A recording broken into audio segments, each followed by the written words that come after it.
In this video, we'll look at the intersection of control, the need to be in control, the desire to control, controlling something, and depression. So we have flow and we have stagnation. We have movement and we have depression.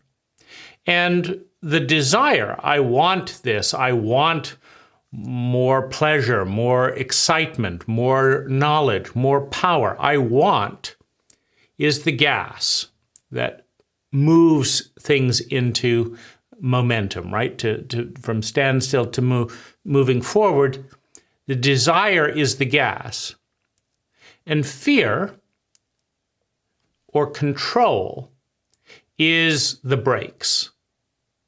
And so the more fearful we are, and the more controlling we are, the more we need to control, the more likely we are to be depressed.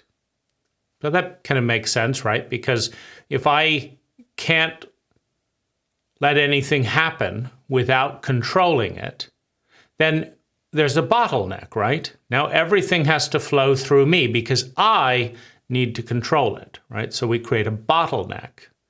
One of the problems in the Soviet Union and in communist China was that bottleneck, centralized authority. Everything has to go through this narrow point and be decided by this, or it can't move forward, right? As opposed to decentralized economies, where anyone can do something with anyone else within certain legal frameworks, whenever they want, however they want, as long, so I can be doing this with, and all these things can be happening and no one's controlling it. No one's saying you can't go out and buy a bottle of milk right now. If I want a bottle of milk, I can go buy it right now, right? Assuming the store is open. And they can be open if they want to be open, right? And so it's a decentralized. So the connection between control and fear is this. It takes energy and it takes effort to control anything.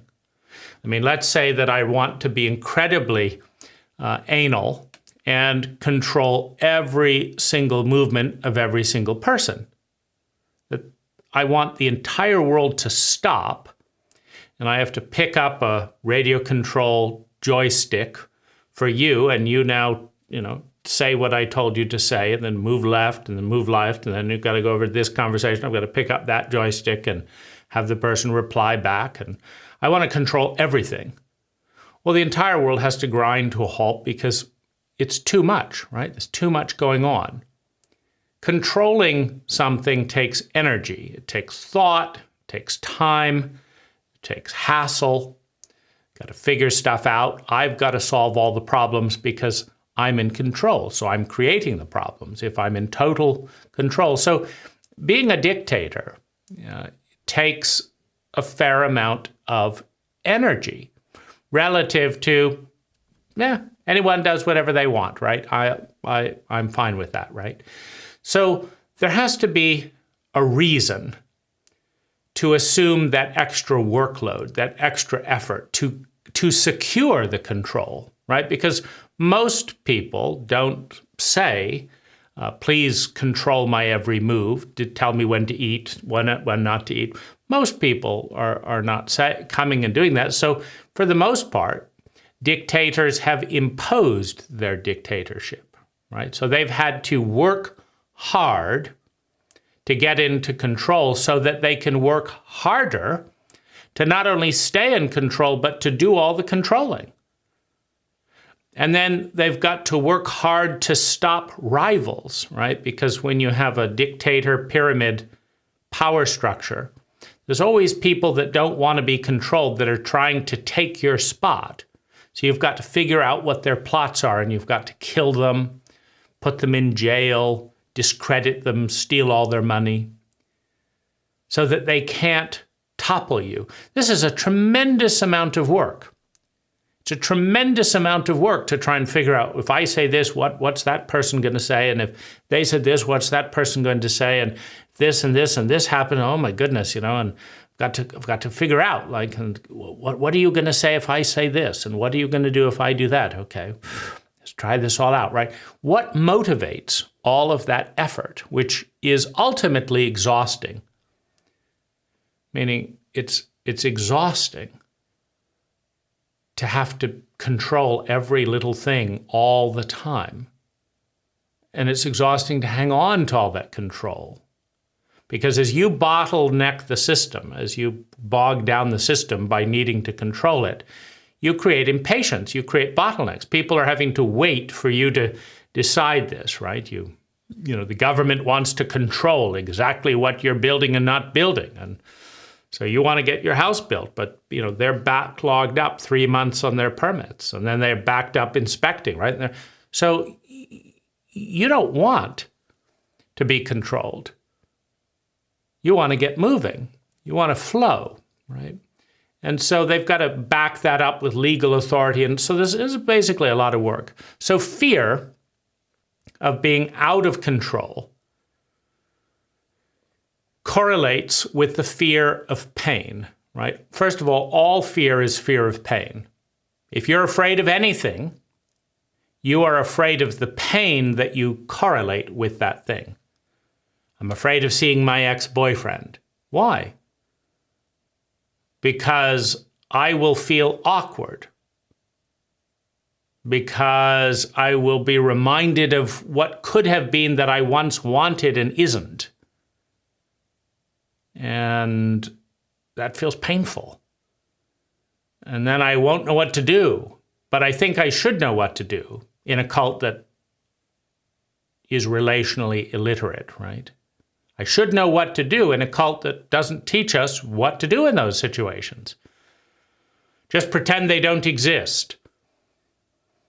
Is that really the best to learn to lie better? To control our faces? I mean, in a relationally illiterate cult, well, anything goes, right? And whether it works or doesn't work, you don't know. You don't gather any data.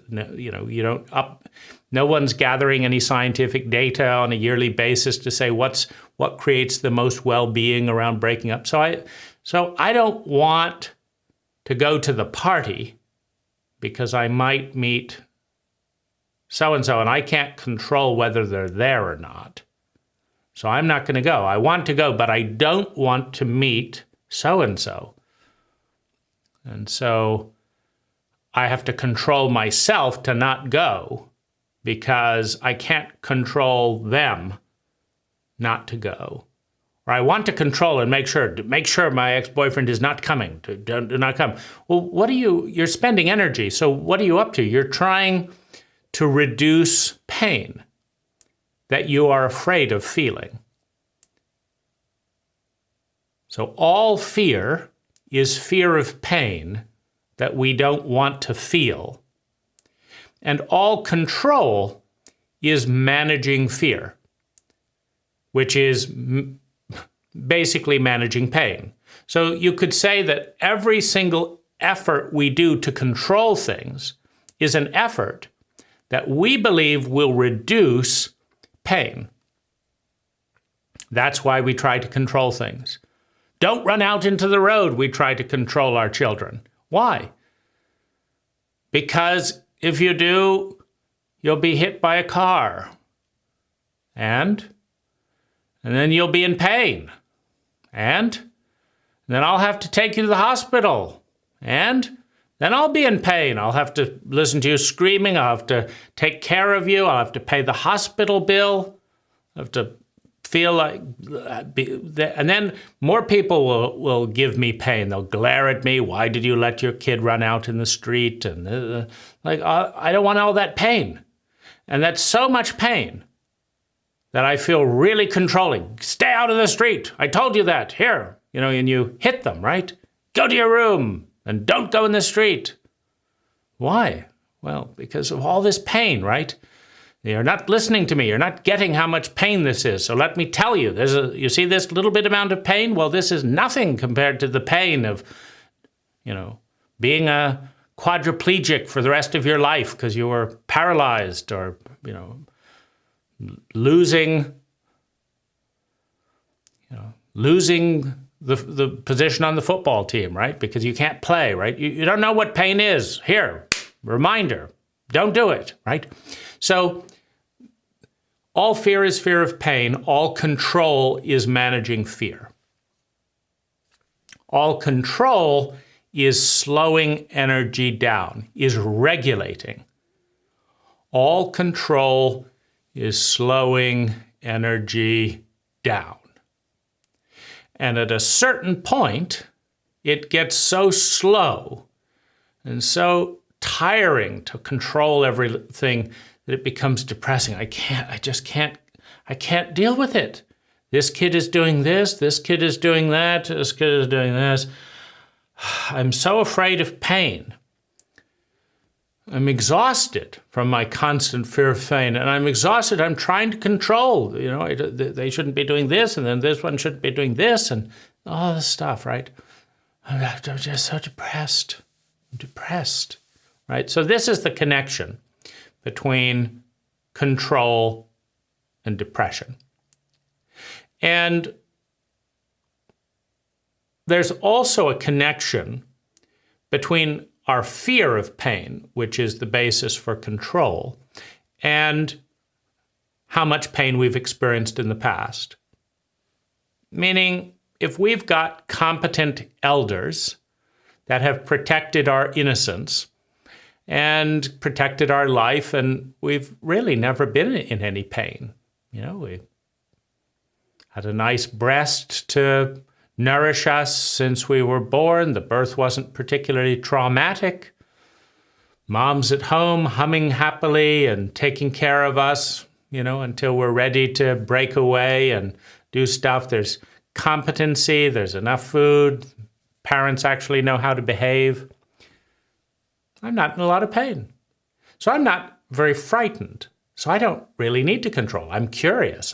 What about this and what about that? And that's so interesting. And I talk with these people. I talk with strangers. I do this, I do that. And I'm not depressed. I'm enthusiastic. I'm curious. I'm alive.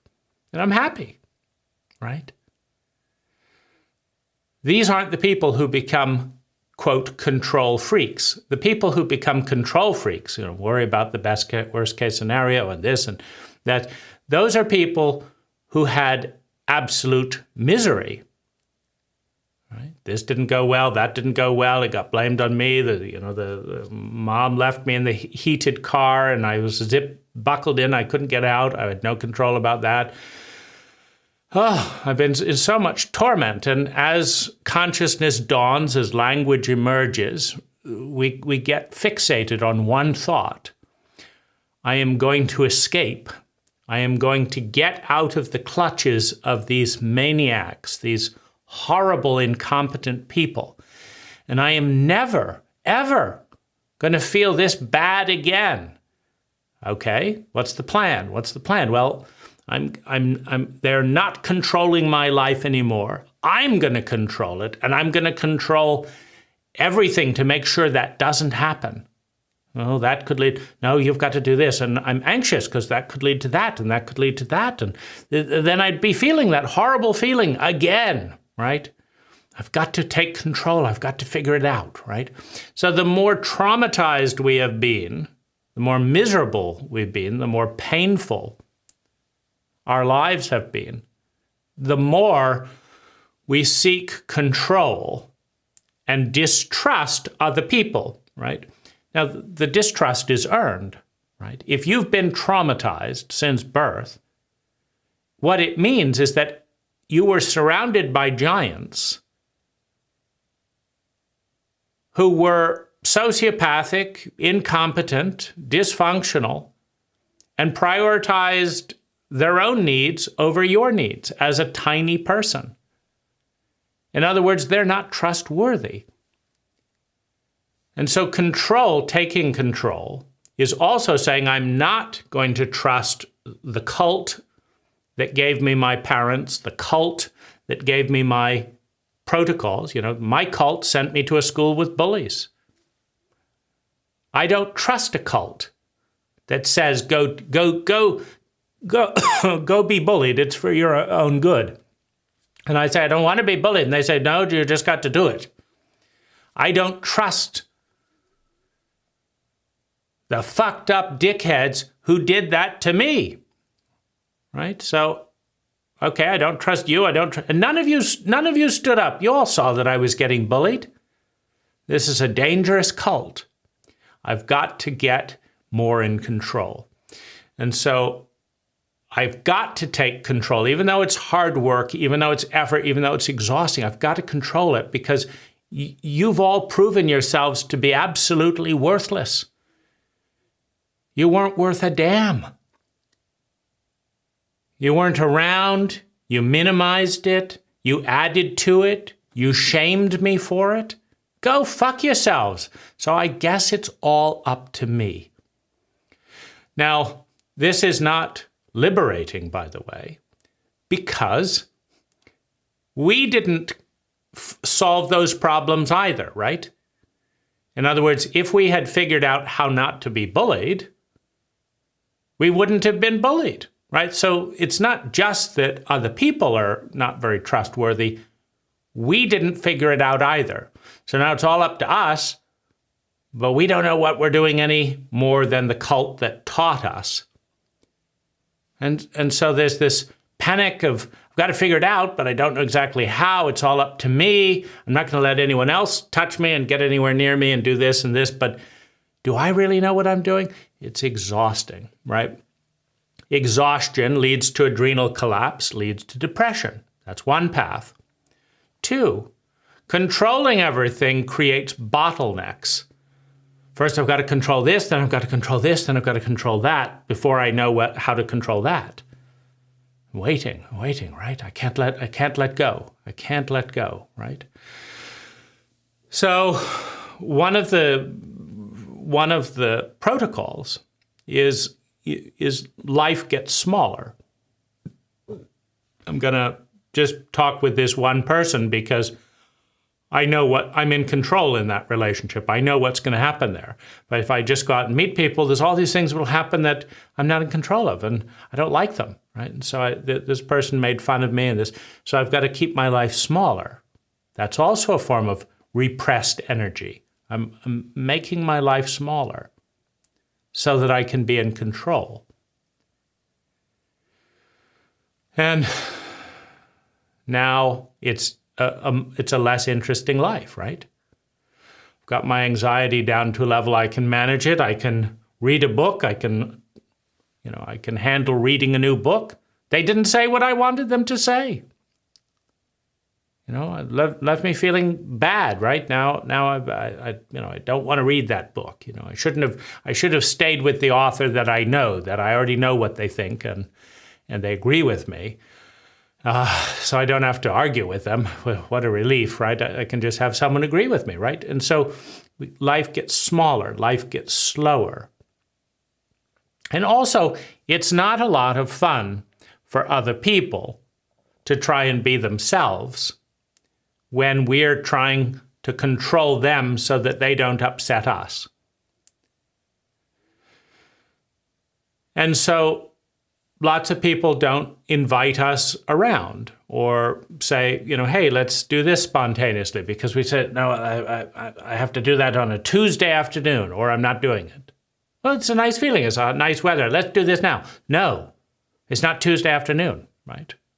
Well, what would happen if you didn't go to your book club and you just went to this? No, I'm not doing that. I'm not doing that. It's too much to think about. Right? So as stuff gets mechanized and tightly wound up, it's harder for energy to flow through. So it's harder for us to feel alive. It's harder for us to be spontaneous. It's harder for emotions to move through. That's why we're doing all this to control possible or probable pain that we anticipate is waiting. And the biological memory enforces this, because the last time we were out of control, we were in misery. Then we finally got in control, and the misery went down because we had some agency. We were able to choose things that reduced the pain. And now people say, well, relax, let it flow, let it go. It's like, you goddamn idiot. Don't you understand? The last time I did that, I grew up without any control, and it was horrible. The universe will give you whatever you desire if you do this, or the universe is go fuck yourselves, right? Where was the universe when I was being tormented by my older brother? Where was the universe there? I didn't have any control. And then they say, oh, you're being too negative, right? And so you're left out of the picture. And so it's like, well, am I bad? Am I wrong? Am I judgment? More control? Trying to figure it all out. So what's the solution, right? So hopefully the correlation is clear. More control, more exhaustion. More control, less flow. More control, less fun. More control, more anxiety and fear beneath the control. That's linked to a bunch of pain that we don't want to feel. That's control. I don't want to feel that pain, but it's there. But I don't want to feel it. It's exhausting to keep suppressing these feelings. So what's the way out, right? What's the way out? Well, traumatic literacy, reading books like The Body Keeps the Score and Complex PTSD by Pete Walker, and become traumatically literate, for one thing. Two, reparenting, going in meditation, being there with that 2-year-old, that 5-year-old when different things are happening, and writing a different script. Changing the physiology that's holding the pain in our body by having a friend that was never there.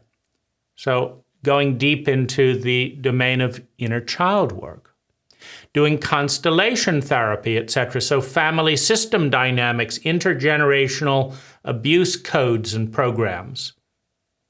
The operating system of an abusive family that was imported before language into my body, editing it, giving it back, right? So these are directions to bring the pain down to a level where we're not terrified of the world, where we're not terrified of life, where we are therefore not terrified of the future, not terrified of other people, not terrified of feeling, because there will be painful things that happen. There will be disappointing things that happen. But if it gets down to a manageable level of pain and terror, well, I can afford to feel it and then let it go. If it's too big, when you're 30 and you go swimming in the ocean, the waves can be fun. When you're 2 years old and the undertow nearly drowns you, that same wave is horrific. So you've got to run away from the feelings that are too big that threaten to drown you as a 2-year-old, as a 3-year-old. But maybe a good cry at age 30 is not earth-shattering. Maybe we're big enough now to survive the wave, and so we can let it through. But we just haven't realized that. We still think we're 2 years old, 3-year-old, because trauma represses and regresses us. When we dissociate in a traumatic event, we stay the age emotionally of that dissociation. And so there's a connection between how old we feel. Like a lot of my trauma is 5 and 6 years old. So when that gets triggered, I'm not saying, gee, you're 47, you've got all these skills, you can manage this. I'm saying, I'm 5 years old, I'm waiting to be hit, and I can't handle it. And so I've got to run away because I'm 5 years old. I'm not 47. It was too much for a 5-year-old. And so I shut down. That's depression. That's control. Got to stop this somehow by not moving, by not talking, by not feeling, by not saying anything. And that is exactly what interrupts development. So sharing love, sharing compassion, exploring this world. There is a science of healing, of traumatic recovery, of post-traumatic growth. There is a science, a very narrow science. In a chauvinistic culture, it wouldn't occur to us to spend $1 trillion on the art of healing trauma, despite the fact that doing so would do more for humanity and its future than any amount of weapons, and that many of the dysfunctional relationship patterns that create poverty and intergenerational abuse would clear up if we actually spent $1 trillion in global money doing traumatic research. We're just not intelligent enough to do that. And so we live in virtual hell, and then that's taboo. And so we pretend that we're not. And then that's how we solve the problem. I mean, that's how idiots solve problems. They pretend they're not there, right? I'm sick, I've got cancer, I'm depressed, I'm exhausted. I could actually learn how to solve those and why they're happening in my family. But, that takes work, and it would take someone who knows what they're doing, and I can't find that in a psychologically illiterate culture. So I'll just smile and say I'm doing fine when people ask, and then, isn't it a wonderful way to fix all those problems? I'm doing fine, right? Which is also depressing, because the other person believes you, or at least pretends to, and that's depressing. They're not paying attention to reality. They can't obviously see you. They want you to say you're fine so that they don't have to listen to whatever it is you have to say. So you realize this is depressing, right? The best we can do in our cult is to say that we're doing fine and then pretend that we believe it. And then what? All the problems are going to go away? Of course not. No, they just get passed on to the next generation. That's depressing, right? So if you change that dynamic in some way, it's a less depressing pattern. So you will feel less depressed, as will your family members, anyone you're in a relationship with, right? It's absolute nightmare trying to help someone who says they're doing fine. Complete waste of time. If someone says, I'm in complete despair because of this, well, then you can work with it, right? But then you're back to, well, what do I do? What do I do in a cult that doesn't teach the most basic aspects of traumatic repair, or what trauma is, and all of this stuff? So these are the paths out of this: knowledge, empathy, healing the inner child, awareness, meditation, yoga,